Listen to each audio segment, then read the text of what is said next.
Hey everyone! Today we're going on a trip to Georgia, a beautiful country with big mountains and green valleys.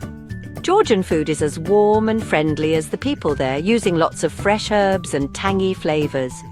And one dish that really shows off Georgian cooking is kharcho, a soup that's close to everyone's heart in Georgia. Now, kharcho isn't your average soup. Imagine tender pieces of beef and fluffy rice swimming in a rich red broth. Just the smell alone, with all those herbs and spices, will make you feel like you're in a busy Georgian kitchen. This is a special soup for parties, family get-togethers, or any time you want a truly delicious and comforting meal. So, what makes kharcho so special? It all starts with simple, good-quality ingredients. We've got beef, the star of the show, giving its amazing flavor to the broth. Then there's the rice, soaking up all those flavors like a sponge. But the real secret to kharcho is the unique mix of spices and herbs. We use tomatoes, cooked down until they're nice and saucy, to add a sweet and tangy flavor. Then we've got ground walnuts, which make the soup creamy and give it a slightly nutty taste. And finally, we have tkemali, a sour plum sauce that adds a bright, tangy kick to balance out the richness. Khmeli is what really makes kharcho special, taking it from a simple beef and rice soup to something truly amazing. Okay, so we've got our main ingredients, but what really makes kharcho so distinctive are the spices and herbs. Khmeli suneli, a special Georgian spice blend, is a must-have. It has a warm, earthy flavor that adds so much depth to the broth. Then we've got fresh herbs like cilantro, parsley and dill, which give the soup a burst of freshness and cut through the richness. Garlic adds a little warmth, and a pinch of red pepper flakes brings a touch of heat, reminding us of Georgia's fiery spirit. Each ingredient has a job to do, their flavors working together to create a symphony of taste that's both comforting and exciting. It's this perfect blend of flavors that makes kharcho so irresistible. Making kharcho is like a labor of love, a slow and careful process that turns simple ingredients into something truly special. It all starts with browning the beef to bring out its rich flavor. Then we add onions and garlic to the pot, filling the kitchen with their amazing aroma. Next come the chopped or pureed tomatoes, their juices mixing with the beef to create the base of our beautiful broth.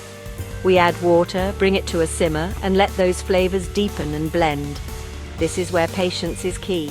Kharcho needs a slow, gentle simmer to let all those flavors develop and harmonize. All right, while the soup is simmering, it's time to make the walnut paste, which gives kharcho its velvety texture. We grind the walnuts into a smooth paste, traditionally using a mortar and pestle, releasing their aroma and creating a creamy emulsion that will take the soup to the next level. Once the beef is tender and the broth is bursting with flavor, we add the rice, the ground walnuts, and a generous amount of khmeli suneli. Back to the simmer it goes, letting the rice soak up all that flavorful broth and the spices infuse every part of the soup. Finally, we add the khmeli, its tartness adding a final layer of complexity, and just before serving, we stir in those fresh herbs for a final burst of flavor.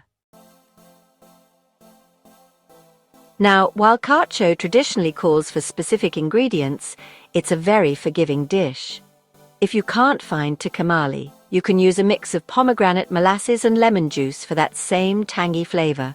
Khmeli suneli, while easy to find online and in some stores, can be made by combining spices like coriander, cumin, fenugreek, and marjoram. And while a mortar and pestle is best for the walnut paste, a food processor will work in a pinch. The important thing is to capture the spirit of kharcho, using the recipe as a guide and making it your own based on what you like and what you have on hand. Kharcho is traditionally served steaming hot, ladled into bowls and topped with a sprinkle of fresh herbs. You can add a dollop of sour cream or yogurt for extra richness, and a side of crusty bread is perfect for dipping into that delicious broth. In Georgia, kharcho is often a main course, a hearty and satisfying meal all on its own. It's a dish that brings people together, its warmth and aroma creating a feeling of comfort and togetherness. Whether you're having friends and family over or just want a taste of Georgian hospitality, kharcho is a dish that will nourish your body and soul. While kharcho comes from Georgia, its popularity has spread all over the world. Today, you can find different versions of kharcho in restaurants and homes everywhere, each one reflecting the culinary influences of its new home. From the Caucasus Mountains to kitchens across the globe, kharcho has become a symbol of how food can bring cultures together, its adaptable recipe allowing cooks from all walks of life to embrace and reimagine it. This global love for kharcho shows how its flavors can go beyond cultural boundaries and connect people through the simple act of sharing a delicious meal. You see, kharcho is more than just a soup. It's a culinary legacy passed down through generations of Georgian cooks. It's a dish that embodies the warmth, hospitality, and culinary creativity of Georgian culture. With each spoonful of kharcho, you're tasting history, tradition, and the love of good food. So, the next time you're looking for a comforting and flavorful meal, why not take a culinary adventure to Georgia with a bowl of kharcho?